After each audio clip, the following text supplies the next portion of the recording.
Hi friends, mutton lollipop செஞ்சுட்டு கொஞ்சமாக mutton எடுத்து வச்சுருந்தேன். அதை மட்டன் கோலா உருண்டை குழம்பு வைக்கலான்னு தான் ரெடி பண்ணிக்கிட்டு இருந்தேன். ஒரு மண் சட்டியில் கொஞ்சமாக நல்லெண்ணெய் சேர்த்துட்டு ஹோல் கரம் மசாலா ஸ்பைஸு சேர்த்து பொரிஞ்சதுக்கப்புறம் கருவேப்பிலை ஒரு கொத்து ஆட் பண்ணிவிட்டு கட் பண்ணி வச்சுருக்க வெங்காயம் தக்காளியை வதக்கிக்கணும்.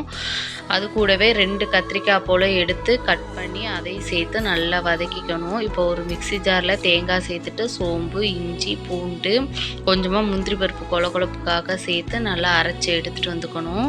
தேவையான அளவு தண்ணி சேர்த்துட்டு 1.5 ஸ்பூன் மிளகாத்தூள், 2 ஸ்பூன் மல்லித்தூள், கொஞ்சமாக மஞ்சத்தூள், உப்பு, ஒரு கொத்து கருவேப்பிலை சேர்த்து நம்ம அரைச்சி வச்சுருக்க தேங்காய் பேஸ்ட்டையும் ஊற்றி நல்லா மிக்ஸ் பண்ணிவிட்டு ஒரு மூடி போட்டு கொதிக்க வச்சிடணும். கொதி வந்ததுக்கப்புறம் நம்ம வேக வச்சுருக்க நெஞ்சல் கறியும் போட்டுட்டு கோலா உருண்டையும் உருட்டி குழம்பு நல்லா இந்த அளவுக்கு கொதித்ததுக்கப்புறம் ஆட் பண்ணிடணும்.